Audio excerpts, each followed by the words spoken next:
a suit and tie and get your hair cut way up high. Get yourself a lawyer, son.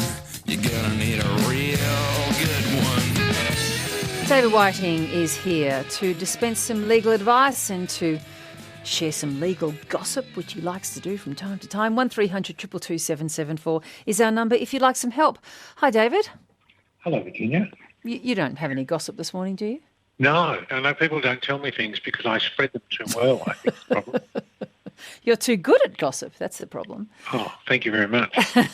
Hey, what's happened to that High Court challenge? It was to the curfew initially, wasn't it? No, the curfews was a Victorian Supreme Court application. That's right, yes. And it fell away because judges don't like abstract questions. Give me a problem and I'll deal with it, say the judges. But if it's just you're wondering about going through the intellectual exercise, well, they lose interest. So when and 2 weeks ago Friday of last week, there was a foreshadowed application in the High Court over the 5-kilometre radius. And it was to be heard, or it's still scheduled to be heard, on the 7th or 8th of, the 9th, I imagine, the 9th of November. Well, of course, with the Premier's announcement last week that it's now 25 k's, one could argue the question's not quite so important. And if the suggestion is that the 25 k's will disappear before the 9th of November, then of course it has no relevance at all. So, if one was overly cynical, that's one way of making sure you don't have to go to court to have an argument. What, dropping the limit just because of the... Well, I'm not... Well, I mean, my view would be I'd really like to see why you dropped the limit, but it means that you don't have to have the argument. Well, of course, but I mean, yes. But isn't it also a reasonable conclusion that boundary was always going to be lifted anyway once the numbers got down that low? So yes. Yep. I doubt the state government is driven solely by that particular threat. Although it seemed to me as kite flying just from the beginning. I didn't really pay much attention to it on the program here because it was a bit of an eye roll, I think, and I can imagine the High Court judges who have bigger fish to fry rolling their eyes about that a bit too. I think you're right, although they were prepared to list it for hearing on the 9th of November, which would indicate fairly soon. Anyway, to me, it's an interesting approach that the courts have always taken. They just don't act. They won't answer a question that's purely academic. A hypothetical. If there's no practical application, they're just not interested. Yeah, well, it's a waste of their time and of a great deal of money too. So let's hand out some advice. 1300 222 774 is the number. This is day 2 when Virginia has said it's 9 o'clock when it's actually 10 o'clock. Does she need to change her watch? Possibly. Or maybe get my eyes fixed, maybe, or deal with a reflexive action that seems to be settling into a bad habit. My apologies for doing that. The Fed's once again shirking responsibility, says Tony, this time the failed New Zealand bubble. And VT, I cannot find a link to the chart that I was mentioning before, which is a really fascinating chart that's been put together by clinicians and professors and researchers there at various colleges of Oxford University when it comes to safe COVID spaces. The COVID risk chart, we have linked it now to our ABC Melbourne social media. So most of our ABC Melbourne social media pages will have those 2 charts there. They are really instructive and really useful. Let's answer some questions. John is in Ringwood and you're first up and you're with David Whiting. Hi, John. Yes, and good morning to both of you. Good morning. Morning, John. Look, a simple question. My daughter and future son-in-law were to get married in November, and we went and paid a deposit for a reception centre. Now, with COVID restrictions, we can't get the numbers that we would want to have for the wedding, and at this stage, the reception centre is unwilling to give us back our deposit. I would have thought, given that it's a government restriction, that it would be appropriate for them now to return the deposit, given that they can't provide the service in November. Well, actually, John, they can provide the service in November. It's just you'll only need 1 table. That's correct. We can only have 10. Yes. So, I mean, I have great sympathy for the people who spent a lot of money to acquire wedding reception and function venues that they now effectively can't operate because their customers can't produce the number of people that they would want to justify the space. Their view would be they're ready, willing and able. It's not legislation that prevents them from opening. It's legislation that prevents you inviting more than 10 people. They also have a line in their contract that says that that we can get the money back if, due to natural causes, we can't go ahead. And they've that's the problem, John. You can. You can't go along as you envisaged, but it is possible for you to have a function there. It just won't have the right number of people for you. Mm-hmm. So if I look at it from a contract point of view, the contract's not frustrated. It can still continue. There could still be a wedding reception there, except depending on the size of the bridal party, there might be nobody there other than them. That's the problem. Yes. So I have a great sympathy for you. I also have sympathy for the people who got the venue that they're paying interest on their mortgage and everything else, and just can't conduct the functions in the way that they want to or their customers want to. No, well, it looks like we'll have to go with another type of function. That's the only offer they've given us so far, is use the money towards some other form of function. What form of function might that be? Well, it might be a tabletop dinner or something like that. Uh-huh. Yeah. So like an extended family get-together, but not a wedding get-together. Yep. I'm sorry, John. Yeah, Thank you. You're stuck with that one. Great shame. I think we've got Ian in Murrelbach. Where are you? There you are. Ian, good morning. Yeah, thanks very much. Morning, David. I'm interested in the concept of what our privacy rights are for drones flying overhead. We're on a few acres, and a couple of times drones come over and I would say invade our privacy. What are our rights? Let's look at this from a couple of levels, Ian. In theory, your property goes up and up and up. So if a drone was to invade your airspace, then you would have an action for trespass against the person who controlled the drone that invaded your airspace. There are regulations under the federal government, federal regulations relating to airports, and they prohibit the flying of drones within a particular distance of an airport and at a particular height. But the flying over doesn't, I wouldn't have thought, interfere with your privacy. It just would be, however, if they had cameras that were taking pictures, then I would have said that would. You would have an action for breach of privacy if somebody flew over your backyard and took photographs of you. Right. Okay. But you've got to find the person who's operating that particular drone. Yes, you're right, David. The drones move a lot faster than I do, so it's, Yes. It's a bit difficult to It's find going to out be where it hard. comes from. Yes. Okay, interesting. Thanks very much. Thanks, Thank Ian. They can be, however, super annoying. I've had them buzzing around my place too. Simon in Bendigo, good morning. Yes, good morning. How are you? Good, thanks. Good morning, David. Morning. Morning. The question I have is that my daughter, she's 28. She's been with her current partner, who's the same age, for the last 3 years. They've got a couple of small children together, but he was previously married and has shared custody of a couple of other children. Now, he pays maintenance and everything like that, but they're finally going through the throes of having a divorce because they married very early. And his ex-partner is claiming for a high proportion of his superannuation, which is expected, but she's also claiming for spousal payments on top of his child support. So, and I'm just trying to work out, is that something that she can do? She's trying to say that she's claiming it because of mental trauma she suffered prior to them being together. She's incapable of ever working again. Wow. It is possible to claim spousal support. The aim of the legislation is to make sure that there is no spousal support. So the question will be whether there's a... in terms of the superannuation, I would have said that the superannuation ought logically to have stopped at the point that their relationship came to an end, and you just then be looking at the returns made by the fund after that rather than any extra contributions that have been made.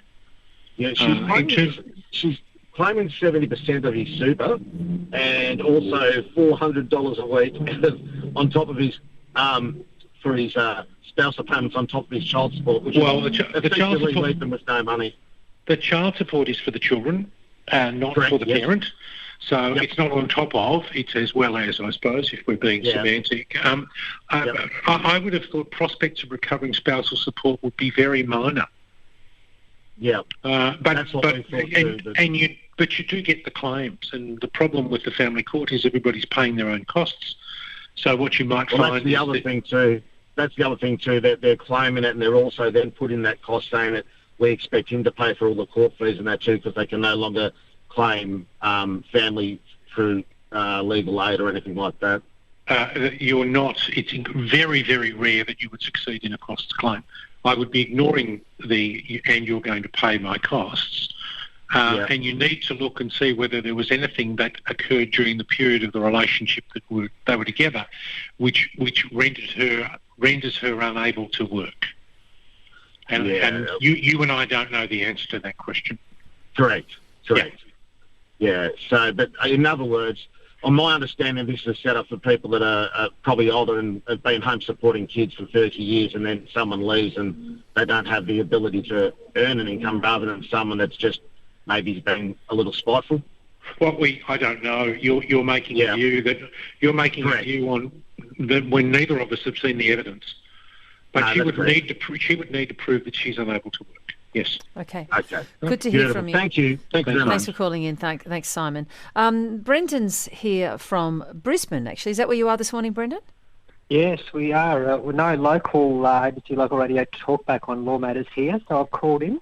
Okay, I understand there is a Mr. Whiting, a lawyer in Brisbane, who gives legal advice on a commercial station. Really? He's no relation, Virginia. I just was looking up lawyers Seriously? called Whiting, of whom there are a few, and there is a lawyer. Yeah, Thanks, okay. John. But I have a family law matter. I'm undergoing marital separation, and we've chosen a financial agreement or a consent agreement, and that outlines division of the property pool, our assets and financial resources.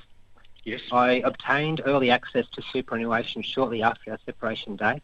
At the time, I was out of work from my usual profession and had limited financial resources available and no access to joint funds of my former partner's earnings.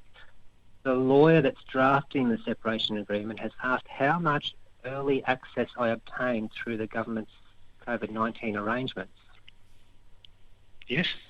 Now, I have undertaken some research and there isn't a lot on it. However, the one law firm's website indicates that there are no rulings from the courts to date, and it's unlikely that the amount would be considered as an add-back. So that's where, as a recipient, I have to pay that back into the property pool.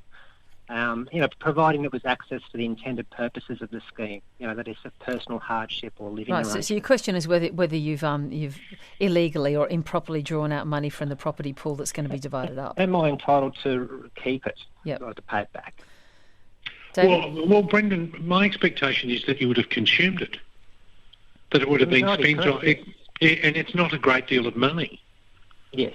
My reaction would be that it's the I basically have. Well, sorry, it's how much? What's the maximum you can get? It's $10,000, isn't it? Yes, last financial year, and then you can do another 10. But I've only did last financial year, which isn't a great amount of money. No, I would have thought that we could spend more time. We could easily spend $10,000 arguing about whether we should include it or not include it. That was my position, and I don't feel it's an asset or a resource. So. Well, it would be like you owned a car on the day that the relationship came to an end, and you sold it the day after and spent the money. Presumably, we'd still count the car. So I would be counting the superannuation as it was when the relationship came to an end. Yeah. So I would be treating it as an add-back by analogy. Okay. No problem. Good on you, Brendan. Thanks so much, and make sure you track down that Mr. Whiting up there who's handing out the free legal advice in Brisbane. Where else are there Whitings doing this, David? No, none others that I know of, Virginia. Oh, well, that's two's probably more than enough. Yes. Paul in Chelsea with an eternal question, actually. It's one that we should usefully answer from time to time. Hi, Paul. Hi, Virginia. Thank you for taking my call, and good morning to you both. Go on. I was just wondering, my father-in-law passed away a few weeks ago, and he left behind 2 boys and 2 girls. all in their 50s, and there doesn't appear to be a will. And so I was just wondering how long you have to wait before to know when if a will does appear, or what to do in that situation. Well, Paul, a will won't appear unless somebody goes looking for it. Where I would start would be the lawyer who acted for him when he last bought a property, or he moved into care or something like that. Yes. Otherwise, it's the senior next of kin who is prima facie entitled. Okay. So if there are 4 children, it would normally be the eldest one who would be given permission, if you like, but it could be any of them. Okay. So... Yes, one of the boys has moved into his house, and they're trying to say, being no will or anything, there's 2 estates. There's a suburban property and a country property, and the boys are saying they want to keep the suburban property and give the 2 girls the country property, which isn't very equitable at all. So in that situation there... Okay, Paul, that's 2 questions. They are 4 children. They are equally entitled to that, a quarter of the estate each. Lovely. So that's the first one. And in the event that is the oldest child one of the boys or one of the girls? One of the girls. Then what the oldest daughter then ought to do is make an application for letters of administration with the will and letters of administration, which is what you have if a person dies without a will. And would each child need to make that if they're not getting on now? If there appears to be a bit of a dispute already, building, would each person just do a letter of administration, or would there just be one? No, there would be one letters of administration. It might be that the 4 of them ought to agree on perhaps 2 of them making the application together. My worry would be that if they have a monstrous fight, Paul, it will end up in the hands of a trustee company or state trustees, right, and a fair chunk of the estate will disappear in administration fees. I see. So there's an element of bullying required. Yes. The law makes it very clear in the Administration and Probate Act that they are equally to benefit in value in the estate. Yes. And then the faster they can get to that point, they could reach an agreement about the physical division of assets. That's not a problem.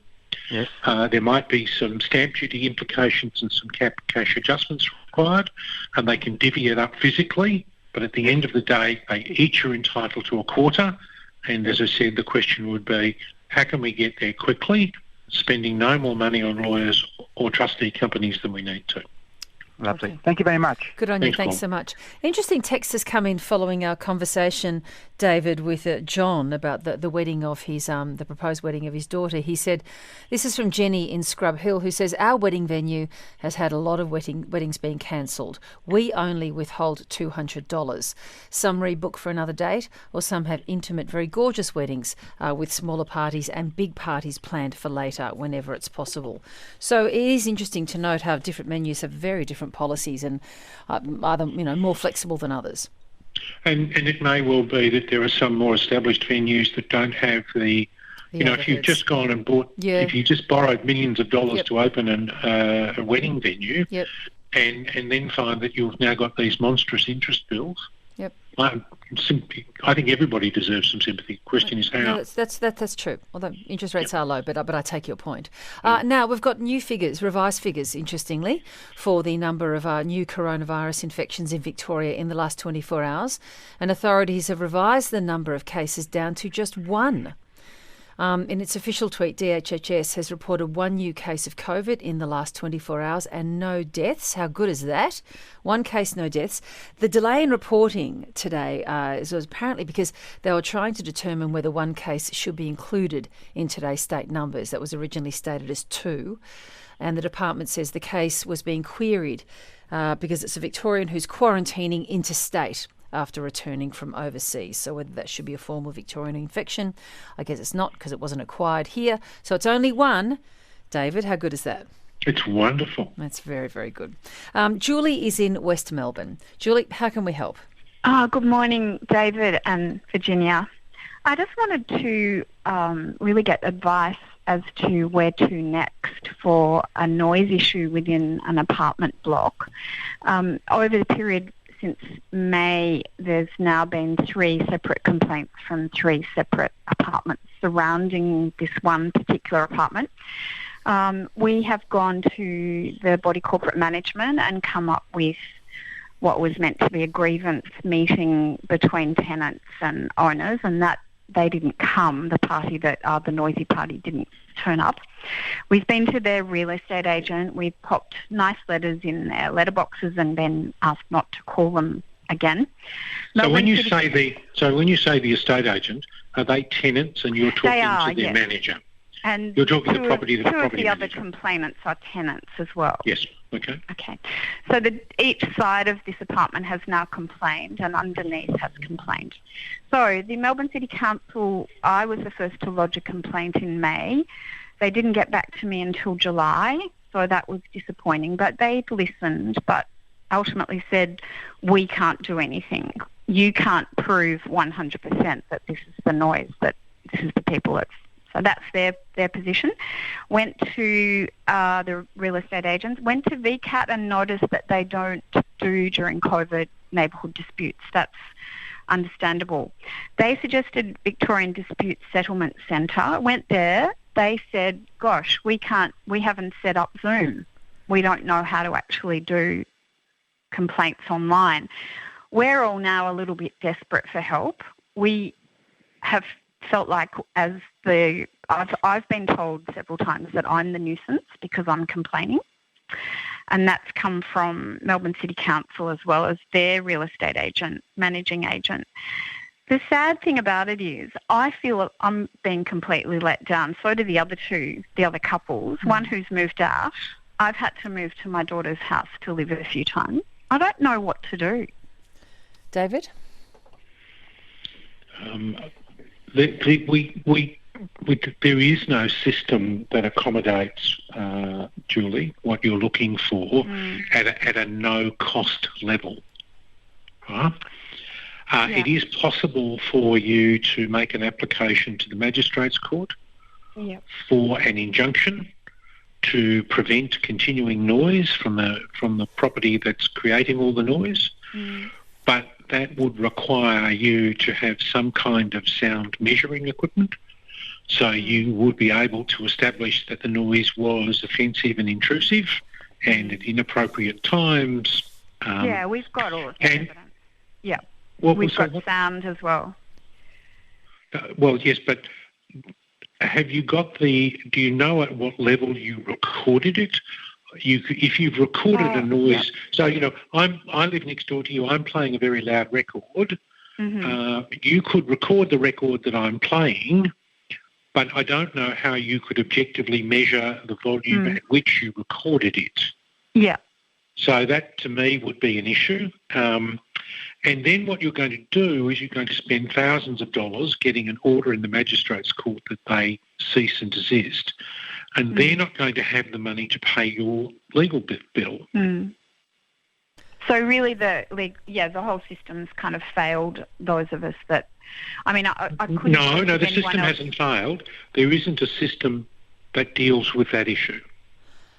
All right? So we'll have to bring this to a close just because we're running out of time. Okay, but David, what's your final say on this? this? So I move out of my home and the tenants remain. Okay.